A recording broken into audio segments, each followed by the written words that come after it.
Xoş gördük İnkişafdasan izləyiciləri. Bugün yenə işgüzar mühitin çox maraqlı bir mövzusunu müzakirə edirik.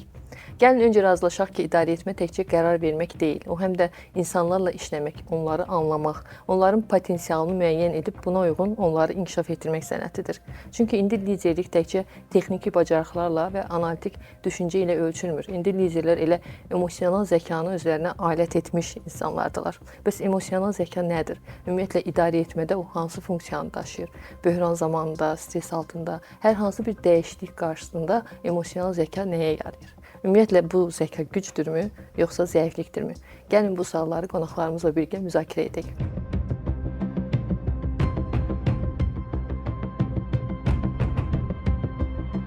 Qonaqlarımız yazıcı, biznes coach və təlimçi İlkin Əzimli, həmçinin well-being üzrə ekspert və peşəkar coach xanım Şabanovadır. Xoş gəlmisiniz. İlk sualım yenə emosional zəka nədir? Bu sual olacaq. Çünki sözün daxilində bir emosiya sözü var və biz düşünürük ki, emosional zəka odur ki, bu mütləq emosiyalara aiddir. Ya özümüz emosiyalarımızı idarə etməliyik, əgər emosional zəkamız güclüdürsə, ya da digərlərinin emosiyalarını anlamalıyıq. Budurmu emosional zəka, yoxsa hansısa xüsusi bir bacarıqdır? Emosional zəka, doğru buyurdunuz, sahib olduğumuz duyğuları anlamaq, fərqinə varmaq və onları düzgün istiqamətləndirmək bacarığıdır. Amma sadəcə özümüzə aid duyğular deyil. Yəni, əhatələndiyimiz insanların, içində olduğumuz cəmiyyətin duyğularını anlamaq və düzgün istiqamətləndirmək bacarığıdır. Bu, emosional intellektin klassik tərifidir.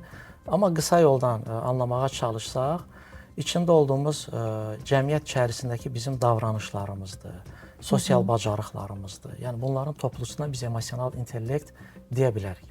Bəli, mənim dediklərilə çox razıyam. Siz doğru vurğuladınız ki, sözün içərisində emosiya sözü var. Ona görə bəzən cəmiyyətdə, xüsusilə də son zamanlarda bu emosional olmaq kimi də başa düşülür. Yəni, emosional zəka daha yumşaq xarakterli olmaq, məsələlərə emosional reaksiya vermək kimi də başa düşülür. Əslində, emosional olmaqdan ziyadə müəllimin də vurğuladığı kimi o emosiyaların, duyğuların fərqində olmaq, onların bizə olan təsirlərini tarazlaya bilmək, qarşımızdakı insanı başa düşmək, onun duyğularını anlamaq və yaxşı münasibətlər qurmaq kimi anlaşılmalıdır. Bəs emosional zəka yalnız fərdi deyil də, korporativ mühitdə də özünü göstərir. Əgər bir lider, bir idarəçi, bir emosional zəkaya sahibdirsə, bu həmin onun çalışdığı korporativin, qurumun, korporativ mədəniyyətinə sirayət edir, öz təsirini göstərir, ya necə?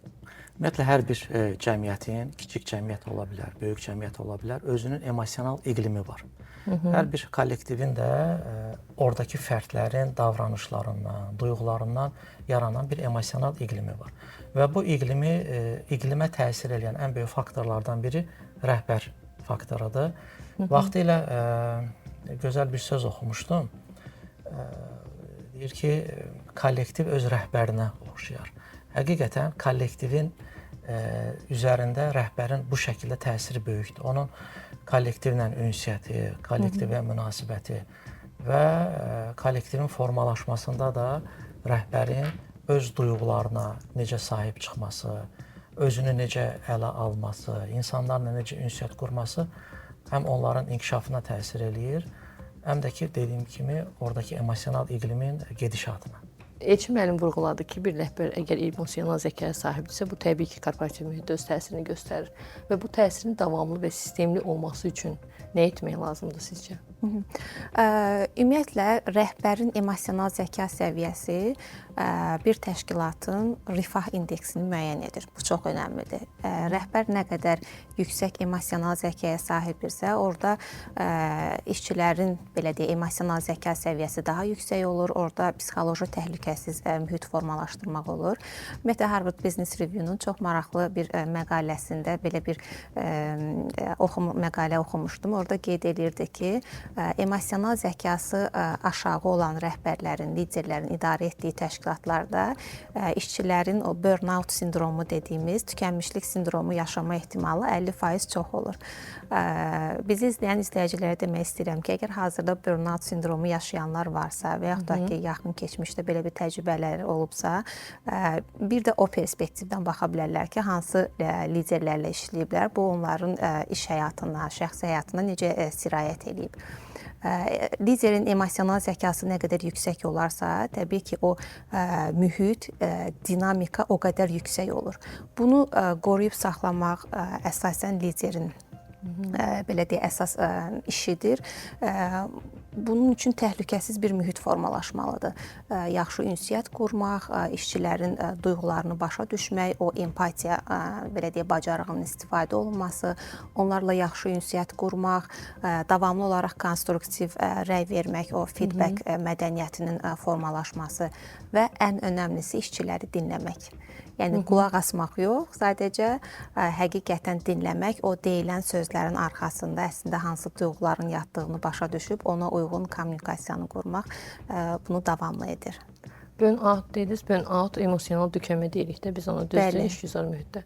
Demək siz deyirsiniz ki, həmin o tükənmə rəhbərdən də asılı ola bilər. Bəli. Mütləq mi rəhbərdən asılıdır, yoxsa bəzən rəhbərdən asılıdır? Belə deyək, bu işlədiyimiz təşkilatdakı rifahdan asılıdır. Təbii ki, bu rifahın təmin edən əsas faktorlardan biri təşkilatda rəhbərlik edən şəxsdir. Çünki birbaşa yuxarıdan aşağı bu sirayət eləyir.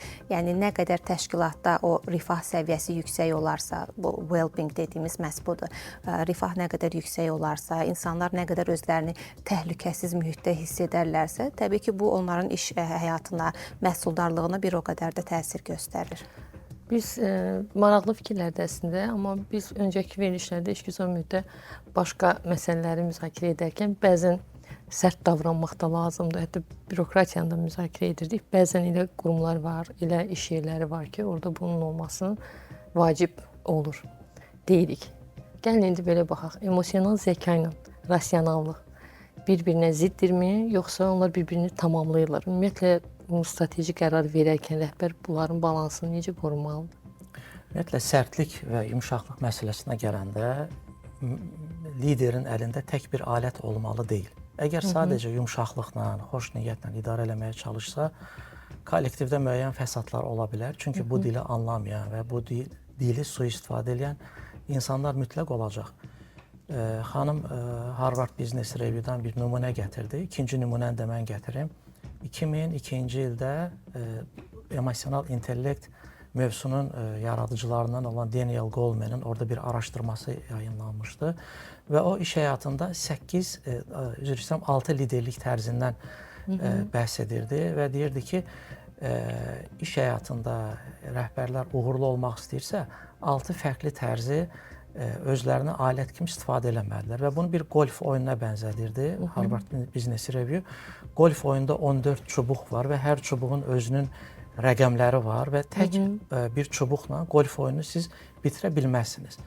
Və Harvard Business Review da deyir ki, iş həyatında sizin fərqli tərzləriniz olmalıdır.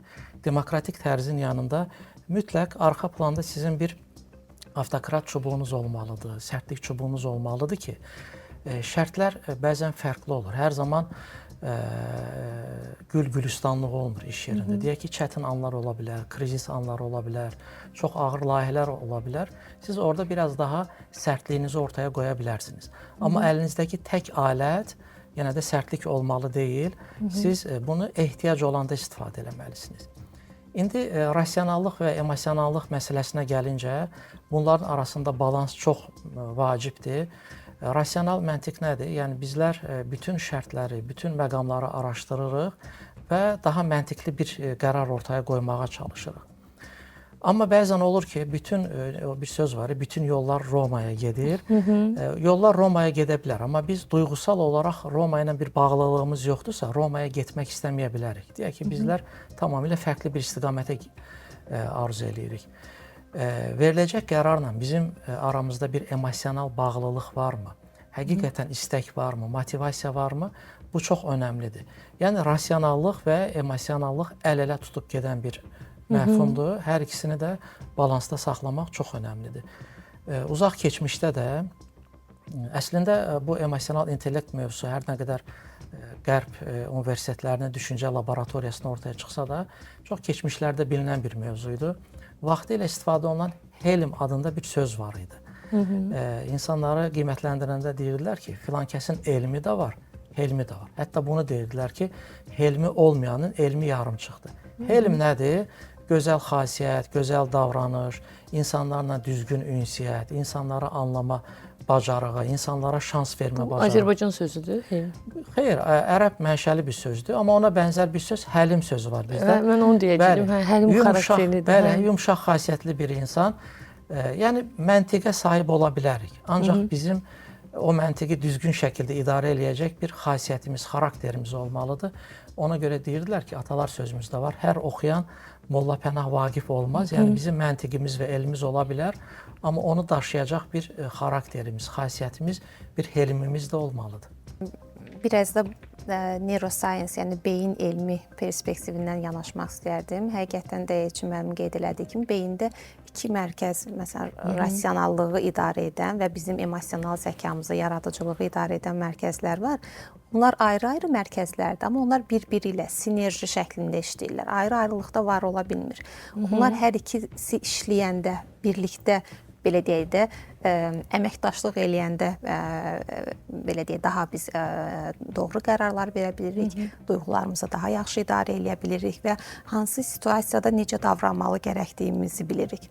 Çünki biz sadəcə rasionallığa fokuslananda ola bilər ki, biz yaxşı təhlil edərik, yaxşı analiz eləyərik, doğru qərarlar verə bilərik, amma verdiyimiz qərarlar bizim iş mühitinə necə təsir göstəriləcək, bu işçilər bundan necə təsirlənəcək, cəmiyyətə hansı təsirlər sirayət eləyəcək. Yəni bunları ölçmək üçün mütləq emosional zəkanı, yəni rasionallıq birgə fəaliyyət göstərməlidir. Bir də bayaq vurğuladınız ki, işdə bəzən sərt olmağa ehtiyac olur, bəs bu zaman necə davranmaq lazımdır? Burada xüsusilə diqqət çəkməli olduğumuz məqam bizim hansı nəslin nümayəndələri ilə işlədiyimizdir. Çox önəmli məqamdır. Bəli, hazırda və növbəti 10 il müddətində Gen Z, yəni Z nəslinin nümayəndələri əmək bazarının əsasını təşkil etdikcə biz öz idarə etməmizdə, işçilərlə olan münasibətdə biz də əsaslı dəyişikliklər eləməyə məcbur qalacağıq. Çünki onların gözləntiləri 30 il öncə, 50 il öncə işlədiyimiz hədəf kütlənin gözləntilərindən üst-üstə düşmür. Ona görə emosional zəkanın önəmi get-gedə daha çox artmağa başlayır. Təşəkkür edirəm. Amma bir məsələ var. Baxın, əgər rəhbər tutalım ki, emosional zəkaya sahibdir. Biz dedik ki, bəzən emosional zəka sahib olan rəhbər duyğularla da idarə edir, amma bəzən də rasionallıqdan istifadə etməlidir. Bu, siz müxtəlif situasiyalarda belə olur. Həmin vaxtda o bilməlidir ki, artıq necə davranmalıdır. Amma bəzən stres altında olanda sanki düşünməyə vaxt qalmır. Və yaxud ya böhran zamanıdır, ya stres altındadır. Bu zaman emosional zəkaya sahib rəhbər necə davranır? Onun fərqi digər rəhbərlərdən nədir? Və ümumiyyətlə bu hisslər, bu idarə etmə ona mane olmur ki, qərar verməyə? Ümumiyyətlə qərar verərkən, məsələn dediyiniz kimi hər hansı bir böhran vaxtı, stres zamanı bizim limbik sistemimiz aktivləşir. Yəni beynin arxasında çox balaca, badam qədər ölçüsündə amigdala dediyimiz ibtidai beyin var, hansı ki o bizim survival mexanizmamızdır. Yəni həyatda sağ qalmağımızı o təmin edir. Yəni biz ani qərar verərkən bizim bunu düşünməyə, təhlil eləməyə vaxtımız olmur. Biz dərhal o sistem aktivləşir, o dayan-qaç mexanizması işləməyə başlayır və biz oradan qərar veririk. Və bu qərarlar rasional qərar deyil. Yəni bizim təhlil etməyə, doğru qərarın hansı olduğunu düşünməyə vaxtımız qalmır. Emosional zəkanın önəmi burada ortaya çıxır ki, biz bunun fərqində olub duyğuların bizə olan təsirini bir növ balansda saxlamağa çalışmalıyıq. Çünki stres anında verəcəyimiz qərar doğru qərar olmaya bilər. Yəni biz bir növ o limbik sistemin dozasını şkalada azaldıb bizim qərar vermə mexanizmamızın işə düşməsinə şərait yaratmalıyıq. O da yəni prefrontal korteksə baş verir. Ora hətta beynin CEO-su da deyirlər. Yəni o qərarlar, təhlillər, analizlər, onlar hamısı beynin ön hissəsində baş verir. Yəni biz bir növ o duyğuların fərqində olaraq, həm öz duyğularımızın, həm də qarşımızdakı insanın duyğularının fərqində olaraq o doğru kommunikasiyanı quraraq, sanki oranın şkalasını aşağı salırıq, daha doğru qərar vermə müstəvisinə keçid edə bilirik. Ona görə stres zamanında mən xüsusilə də bura well-being-də, yəni bizim rifahımızın təmin olunması üçün bu fəlsəfədə buna necə yanaşılır, ona diqqət çəkmək istərdim ki, bununla bağlı çox tətbiq olunan xüsusi texnikalar var ki, bu texnikalar stres anında və davamlı olaraq gündəlik həyatımızda tətbiq olunanda biz o mənfi təsirləri azalda bilirik. Ümumiyyətlə, illər öncə Amerika ordusunda belə bir tədqiqat aparma ehtiyacı yaranıb ki, xüsusilə də qırıcı təyyarələri idarə edən hansı hərbiçilər ki, bir anda qərar verməlidirlər. Nə etmək olar ki, bu insanlar o stresli vəziyyətdə bu vəziyyəti daha yaxşı idarə edə bilsinlər. Bununla bağlı bir MIT-yə tədqiqat aparılıb müddət ərzində və belə nəticəyə gəliblər ki, bu əgər biz stres anında bir anda bir qərar vermə ehtiyacımız varsa, o anda stresin idarə olunması, o amigdaladan gələn reaksiyanın dozasını azaltmaq və qərar vermə mexanizmini aktivləşdirməni daha qısaltmaq üçün nə etmək olar? Bunu hər gün həyatımıza nəfəs texnikalarını tətbiq eləməklə mümkündür. Yəni xüsusi nəfəs texnikaları var ki, onlar bizdə bir növ vərdiş formalaşdırır ki, biz stresli vəziyyətlərdə özümüzü daha rahat idarə edə bilirik, duyğuların fərqindəliyimiz artır və təbii ki, o koçluqda ən çox öyrəndiyimiz və sevdiyim odur ki, hər şeyin təməlində fərqindəlik dayanır. Yəni fərqində olduqdan sonra artıq onun sənə olan reaksiyasının təsirini bilirsən və onu müəyyən qədər idarə etmə iqtidarında ola bilirsən. Amma fərqində olmadığın heç bir şeyi dəyişmək və idarə etmək demək olar ki, mümkün deyil. Məhz o rifahı təmin eləmək üçün o stres vəziyyətində stresli vəziyyəti idarə etmək özünə və digər insanlara, komandana, cəmiyyətə, ümumiyyətlə dünyaya olan təsirini azaltmaq üçün məhz o xüsusi texnikalar var ki, təbii ki, bir dəfə tətbiq eləməklə olmur. Ən azından 2 ay, 3 ay müddətində davamlı şəkildə tətbiq olunmalıdır ki, ondan sonra biz artıq onun təsirini görməyə başlayaq. Və bu tədqiqatın nəticəsi olaraq bu artıq tətbiq olunmağa başlayıb. Həqiqətən də öz təsdiqini tapıb ki, belə deyək, bunu minimum 6 ay tətbiq edən insanlarla tətbiq etməyən insanların qərar vermə anında onların duyğuları idarə etmə potensialı digər qrupdan qat-qat üstün olub. Eşiməm, sizdən ümumiyyətlə təcrübədə belə bir şeylə rastlaşmısınız ki, hansısa bir stres vəziyyətində və yaxud böhran zamanı emosional zəka mane olub qərar verməyə? Ümumiyyətlə, iki cür davranış forması var. Biri reaktiv davranış, ikinci proaktiv. Reaktiv nədir? Xanımın da söylədiyi kimi biz özümüzün fərqində deyilik və hər hansı bir hadisə bizə diskomfort yaradan, bizə narahatlıq yaradan, yad bir hadisə qarşısında biz düzgün olmayan reaksiyalar ortaya qoyuruq. Yəni, burada duyğular bizi idarə edir. Amma biz biraz özümüzü araşdırsaq, özümüzü anlamağa və tanımağa çalışsaq, bizə təsir edən triggerləri tanımağa çalışsaq, o zaman daha proaktiv davranma şansımız əldə olur. Misal üçün, hansı cəmiyyətdə və ya hansı vəziyyətlərdə biz özümüzdən çıxa bilərik, hansı sözlər, hansı münasibətlər, hansı baxışlar, davranışlar bizə toxunur, təsir eləyir, əsəbləşdirir və bu mühitlərə də olduğumuz zamanı artıq əgər o triggerlərin üzərimizdə təsirini hiss elədiyimiz zaman biz buna coachingdə parking deyirik. Bəlkə də o qərarı vermək üçün bir neçə saniyə deyək ki, biz fasilə verə bilərik. O anda qərar vermək deyil, bir bəhanə ilə onu ləngitmək olar. Misal üçün, çox vacib bir zəng etməliyəm, su içmək istəyirəm, hava içmək istəyirəm və bənzər bir fərqli bir ehtiyacım var, bunu etməliyəm. Olar bunu 3 dəqiqə sonra, 2 dəqiqə sonra, yarım saat sonra müzakirə eləyək və geri qayıdıb o mövzuya, yenidən müzakirəyə gələndə mövzuya qarşı bizim əsəbimiz, qəzəbimiz, o negativ reaksiyamız artıq yumşalır. Yenə də ola bilər ki, bizdə xoşa gəlməz bir təəssürat var o hadisə ilə əlaqədar, amma əvvəlki intensivlikdə olmayacaq. Yəni, reaktiv və proaktiv məsələsinə diqqət etmək lazımdır. İkinci, necə mane ola bilər emosional intellekt? Əlbəttə ki, biz qərar verərkən həm məntiqimizi, həm də ki, duyğularımızı hesaba qatmalıyıq hər ikisini necəsə çox sürətli millisaniyələrdə birləşdirməliyik. Bu emosional zəka mövzusunu yaradıcılarından Daniel Goleman'ın çox maraqlı bir fikri var. O deyir, bizim iki beynimiz var. Biri düşünür, digəri isə hiss eləyir. Bəzən hissiyatımız bizə nəyin doğru olduğunu söyləyə bilər. Buna da qulaq asmaq lazımdır, amma yenə də tək hissiyata bağlanaraq biz qərar versək və mövcud şərtləri, deyək ki, məntiqi şərtləri kənara qoysaq, o zaman düzgün olmaz. Və ya tam tərsinə, məntiqi şərtləri biz hesaba qata bilərik, amma duyğuları göz ardı eləsək, yenə də düzgün olmaz. Yəni, bu çox sürətli şəkildə verilə biləcək qərardır. Bunun üçün bizim dəqiqələrimiz, saatlarımız, günlərimiz yoxdur. Çünki biz bir anda reaksiya veririk. O milli saniyələrdə biz necəsə proaktiv şəkildə bunları bir araya gətirməyə bacarmalıyıq. Görürük də bizim işgüzar mühitdə, ətrafımızdakı insanlarda da bəzən elə birdən qərar verən, anında nəyəsə bir reaksiya verən insanları emosional adlandırırıq. Ki, çox emosional davranırsınız. Məsələn, gəlin biraz sakitləşin, sonra buna reaksiya verin. Ümumiyyətlə, çox vacib bir məqamdır. Liderlərdə daha çox, idarə edənlərdə daha çox o emosiyaların idarə edilməsi. Bu, yumuşaq bacarıqlardır, düzdür.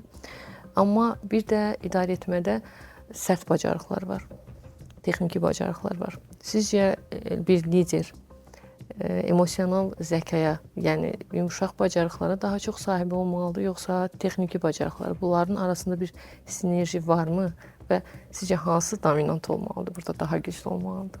Yaşadığımız dövrün adı 4-cü sənaye inqilabı adlanır və bu dövrün çox spesifik tələbləri var. Bu tələbləri öyrənmək üçün Dünya İqtisad Forumunun, Forbes-un, LinkedIn-in illik raportlarına və tövsiyələrinə müraciət edə bilərik.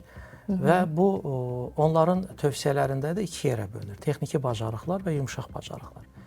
İndi biz informasiya çağında yaşayırıq və bu informasiya həndəsi silsilə ilə güclənir, artır və ona ehtiyac günü-gündən yüksəlir. Əlbəttə ki, bu dövrdə texniki ehtiyaclar çox vacibdir. Bunlara sahib olmadan biz nəinki iş yerlərində, yəni şəxsi həyatımızda da uğur qazana bilmərik. Ən azından əlimizdəki cihazları necə idarə eləməyi öyrənməliyik. Bunlar hamısı texniki bacarıqlardır. Əlbəttə ki, iş yerində də bizdən gözləntilər var, iş öhdəliklərimiz var. Bunları mütləq özümüzdə gücləndirməliyik. Amma tək başına bunlar kafi deyil. Bizlər cəmiyyət içərisindəyik, düşünən, duyan insanların içərisindəyik, duyğuların içərisindəyik və bunları idarə eləmək üçün də yumuşaq bacarıqlar çox vacibdir. Biz kənardakı insanları dinləyə bilmiriksə, onlara anlayışla yanaşa bilmiriksə, deyək ki, onlara qayğı göstərə bilmiriksə, şəfqət göstərə bilmiriksə, yəni bildiyimiz, öyrəndiyimiz bütün o texniki bacarıqların iş yerində çox faydası olmayacaq. Amma burada ən vacib məsələ bütün bunları biraz da özümüzə də tətbiq eləməyə bacarmalıyıq. Xanım çox gözəl bir məqama toxundu, rifah məsələsi. Mən şəxsən düşünürəm ki, insanların davranışındakı o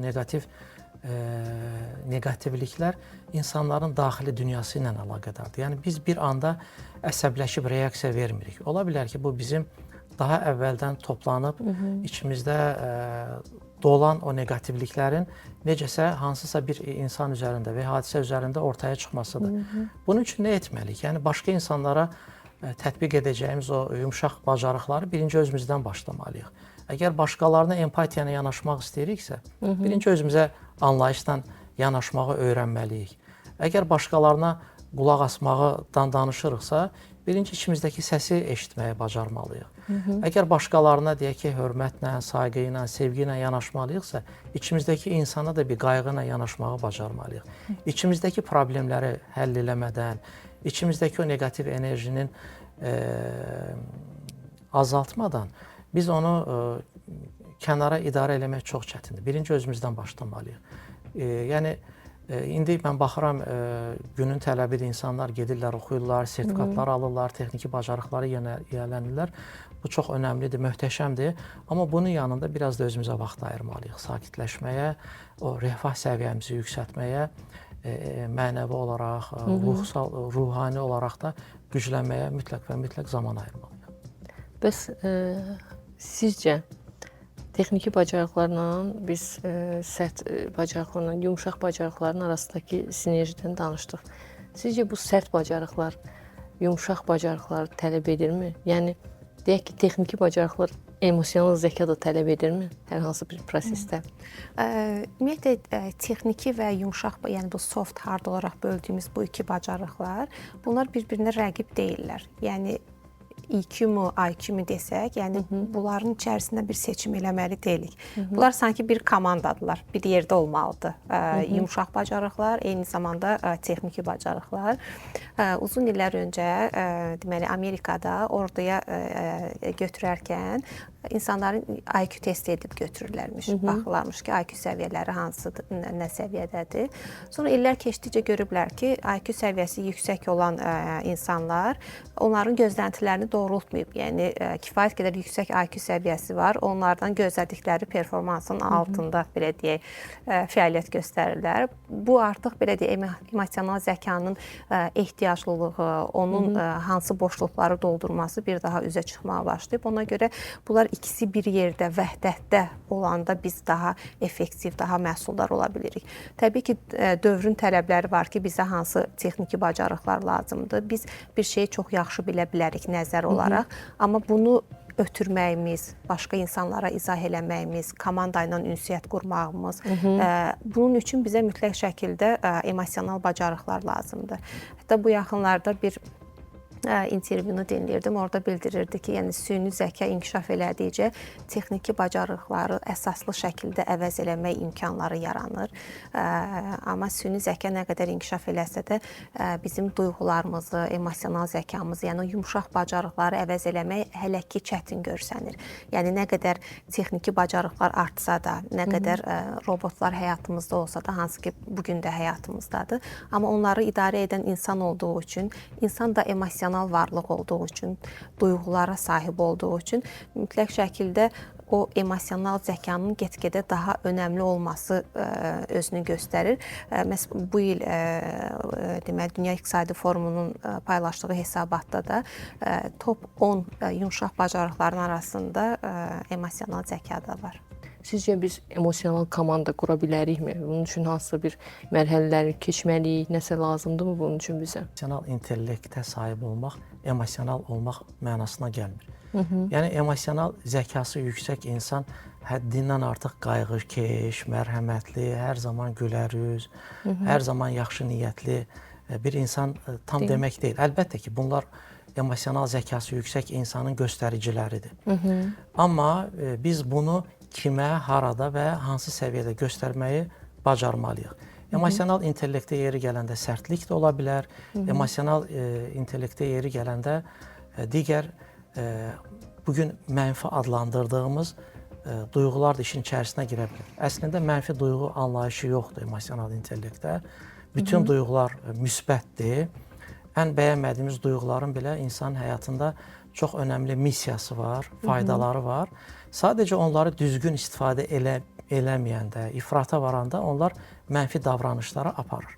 Birinci bunu tam burada bir razılığa gəlməliyik. Emosional intellekt bütün duyğuları düzgün şəkildə, ustalıqla istifadə eləmək bacarığıdır.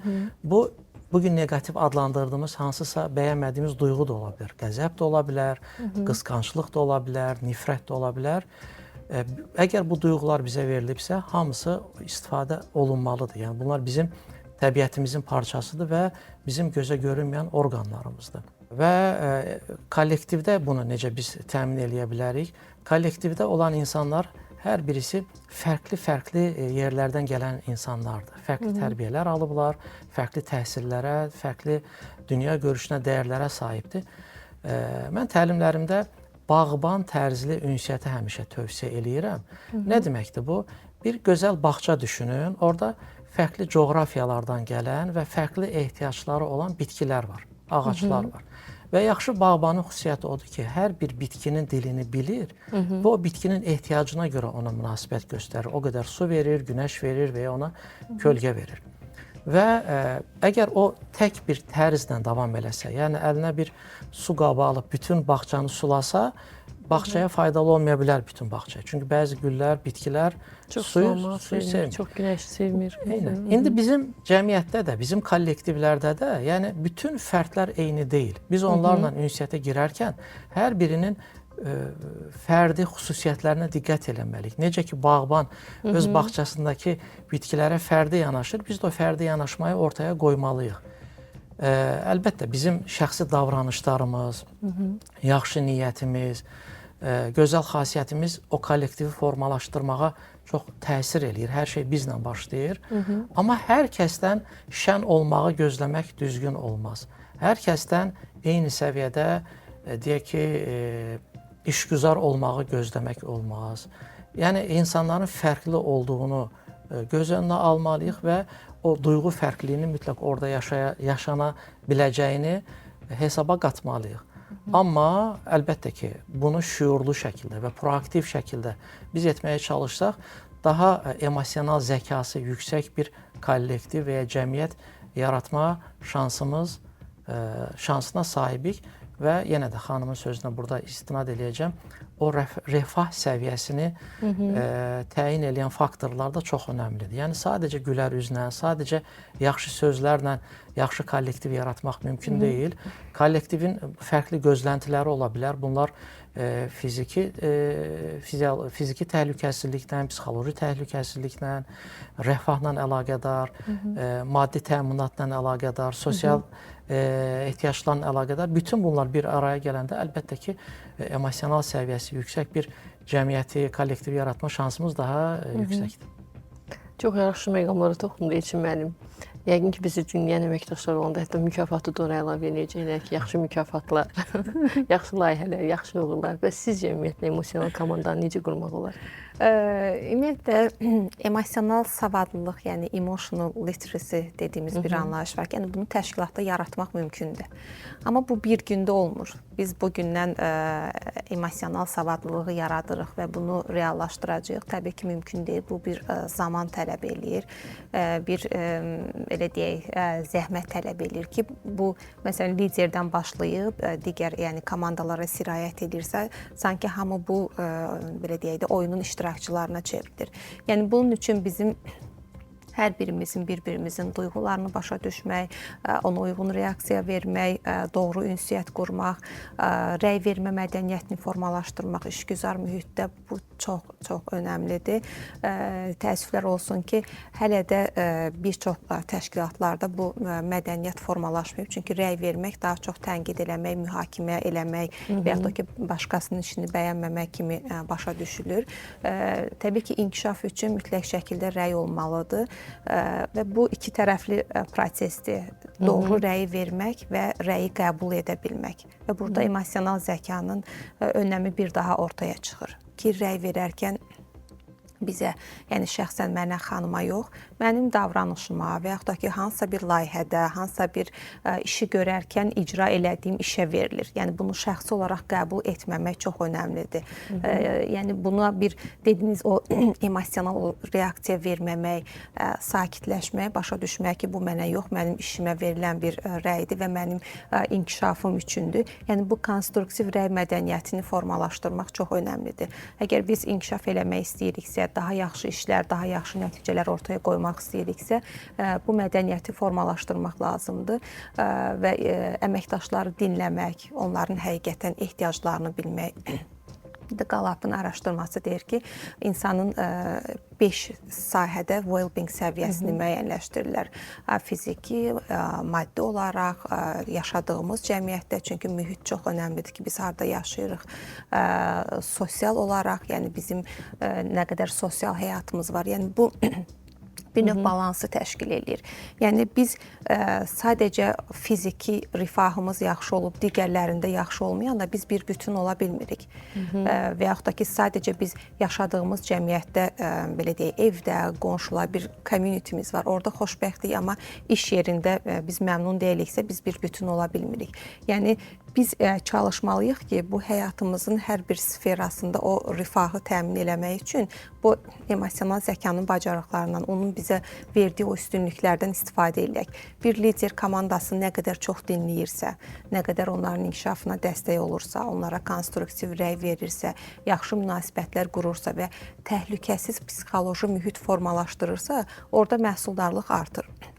Ümumiyyətlə bununla bağlı bir çox araşdırmalar var ki, hardakı psixoloji təhlükəsiz mühit var, orada işçilərin məhsuldarlığı 40%-in üzərində artır.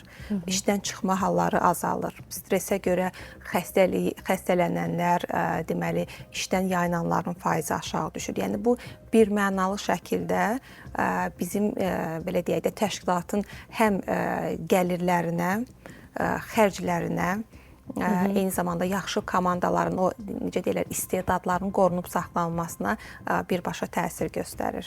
Gəlin onda əksində düşünək də, nə qədər desək ki, emosional zəkaya sahibiyik, duyğularımızı idarə edirik, əməkdaşı anlayırıq, başa düşürük, dinləyirik. Yenə də istər-istəməz hər kollektivdə sərt ünsiyyəti olan bir rəhbər var. Çətin rəhbər obrazı var. Tələbkar da olanda ümumiyyətlə onları çətin rəhbər obrazı adlandırırlar. Çünki tələb edir daima, iş istəyir. Onlarla mümkündürmü kollektivdə emosional zəkanı inkişaf etdirmək? Ümumiyyətlə, belə sərt ünsiyyət bacarığı da özü bir yumuşaq bacarıq. Amma yenə də sərt ünsiyyəti olan bu çətin rəhbər obrazları korporativə bir quruma faydalıdır, yoxsa yox? Bunu biraz dərindən təhlil eləmək lazımdır. Ümumiyyətlə, çətin rəhbər obrazı nədir? Hansı məqamlarda kollektivə zərər verir, zərəri toxunur? Birinci, bunu aydınlaşdırmaq lazımdır. Əlbəttə ki, yəni, o emosional iqlimi korlayan insanlar məhsuldarlığı da aşağı salacaq, kollektiv içərisində ap-havaya da təsir eləyəcək. Ümumiyyətlə, iş mühitini pozacaq. Yəni, bunlar çox arzu olunan xüsusiyyətlər deyil, bu sərtlik, çətinlik.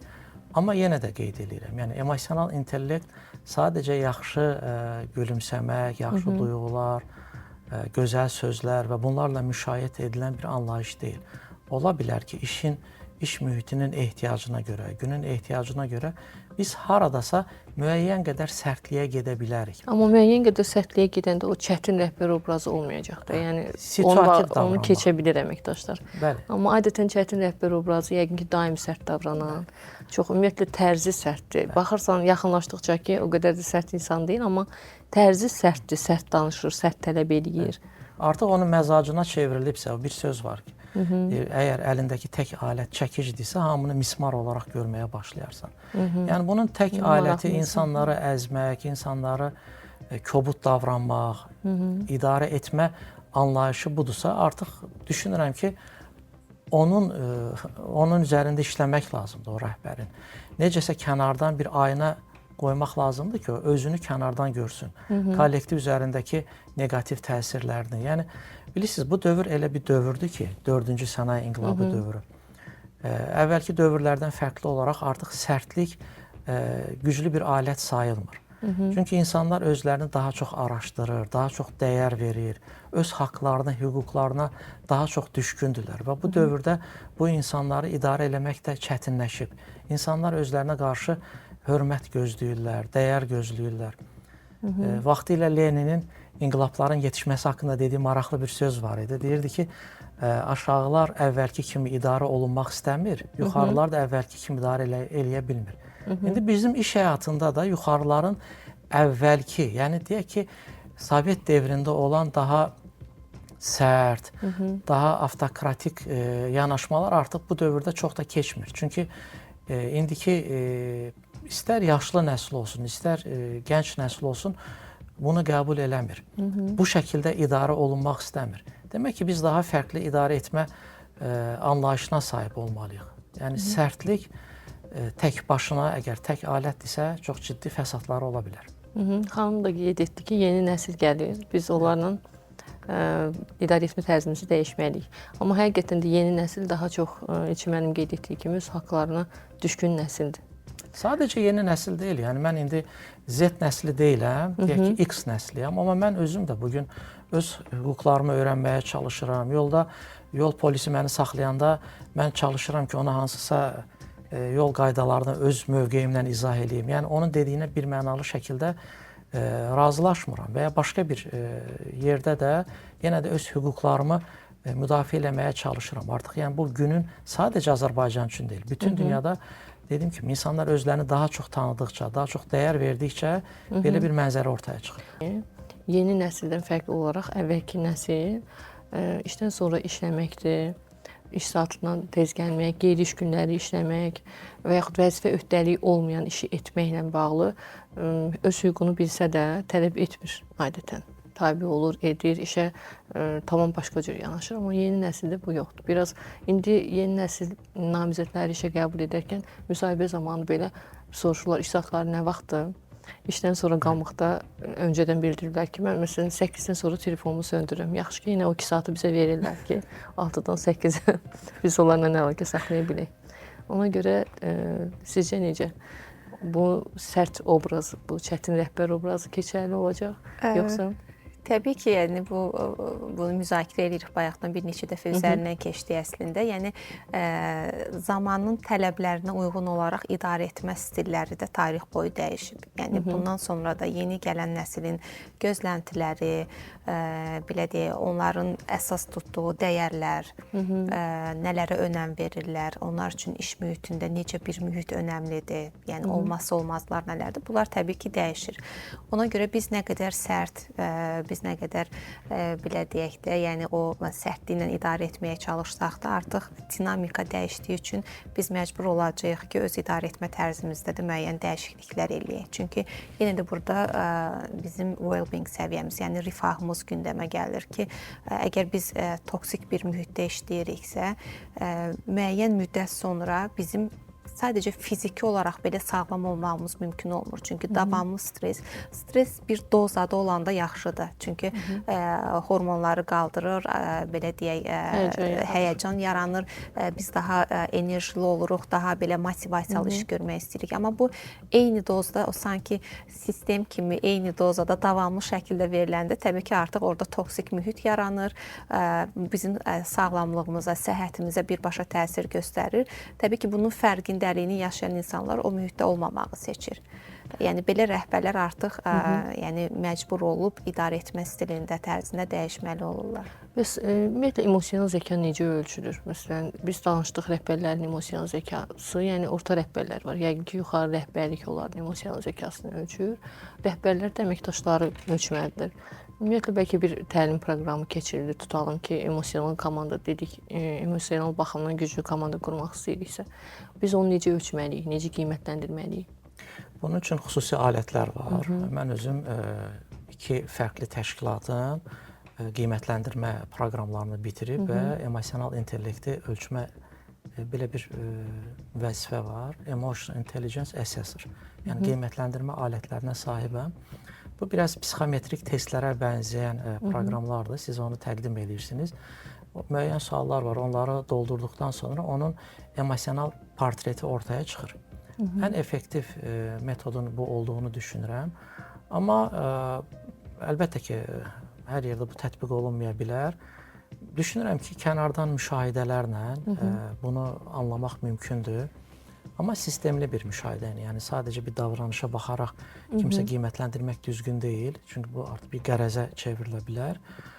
Amma əgər biz korporativ dəyərlərimiz varsa və təşkilat içərisində davranış kodeksləri düzgün müəyyən olunubsa və bir əməkdaşın ona nə qədər uyğun davranıb davranmadığını uzun müddətli bir müşahidə ilə biz müəyyən eləyə bilərik. Yəni insanlar gizlədə bilmirlər duyğularını. Bir müddətdən sonra olduqları kimi davranmağa başlayırlar.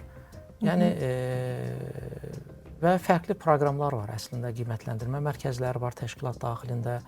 Deyək ki, hansısa кейslər verilir. İnsanlar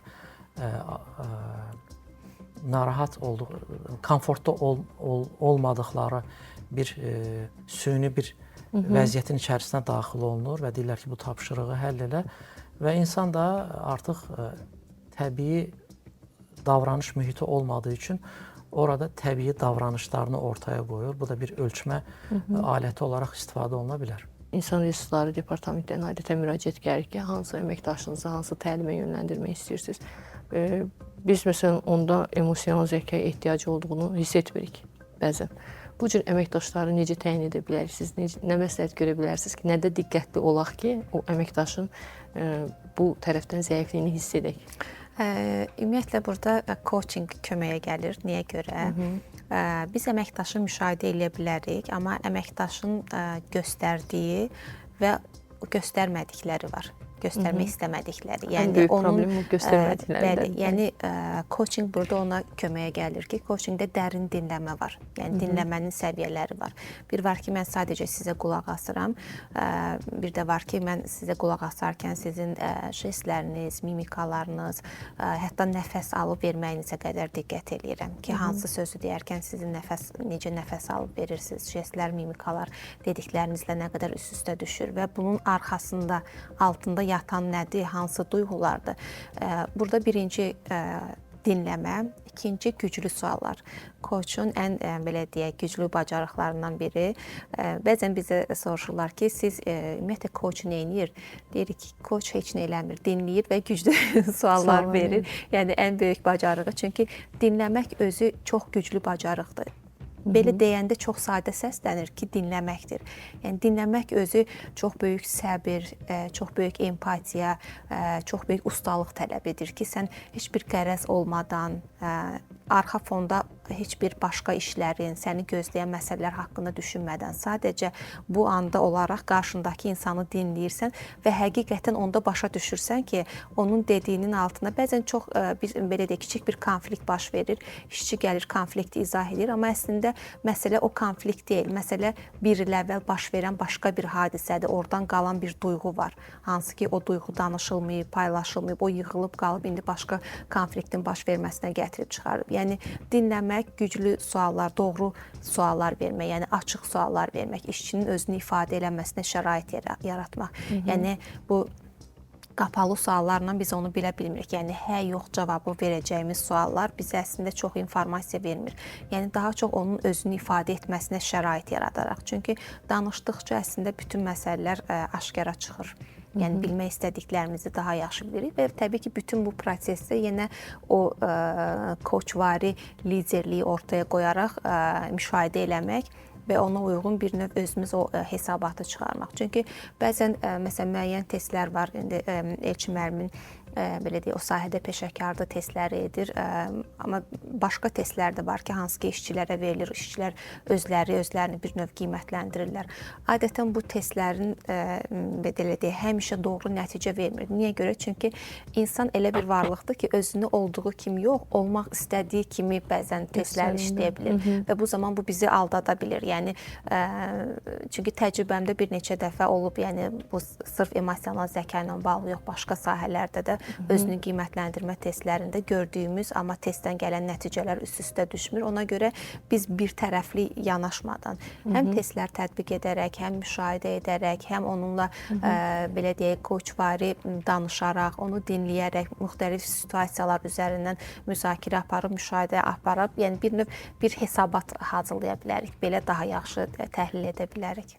Bizim ümumiyyətlə bütün veriliş ərzində suallarımıza aldığımız cavablardan məlum oldu ki, həqiqətən emosional zəkaya sahib olmaq gələcəyin lideri üçün, gələcəyin idarə edən üçün çox böyük bir lüksdur, bir zərurətə çevrilib.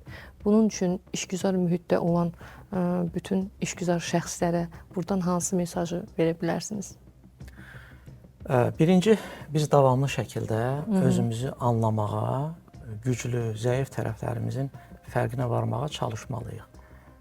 Əlbəttə ki, biz bunları görəndən sonra özümüzü necəsə təlimlərlə, deyək ki, mentorluq və ya coaching proqramlarından dəstəkləməliyik. Emosional bacarıqlar öyrənilə bilən bacarıqlardır, inkişaf etdirilə bilən bacarıqlardır və düşünürəm ki, təlimlər vasitəsilə və xüsusən də coaching proqramları vasitəsilə biz bunun üzərində özümüzü təkmilləşdirə bilərik. Mən ümumiyyətlə coaching proqramlarını emosional intellekt laboratoriyası adlandırıram. Çünki biz burada duyğuları danışırıq, duyğuların davranışımız üzərində təsirlərindən danışırıq və necə daha yaxşı edə bilərik, bunların yollarını axtarırıq. Əgər bizim həqiqətən daha yaxşı olmağa niyyətimiz varsa və gələcəyin iş dünyasında daha güclü lider olmağı arzu eləyiriksə, mütləq şəkildə bunları özümüzdə kəşf eləyib, təsbit eləyib, üzərində işləməliyik. Və siz necə düşünürsünüz? Gələcəyin güclü lideri olmaq üçün, ümumiyyətlə bayaq dedik, emosional baxımdan güclü komanda formalaşdırmaq üçün, daha effektiv işgüzar mühit yaratmaq üçün işgüzar şəxslərə, korporativlərə, təşkilatlara hansı məsləhətləri vermək olar? Artıq emosional zəka bir lüks deyil, strateji zərurətdir. Ona görə bunun fərqində olub, ora gedən yolla gecikmədən addımlar atmaq lazımdır və bu hər hansı bir dəfəlik təlimlər, hər hansı görüşlərlə emosional zəkası yüksək olan bir dinamika, bir mühit formalaşdırmaq təəssüf ki, çətindir.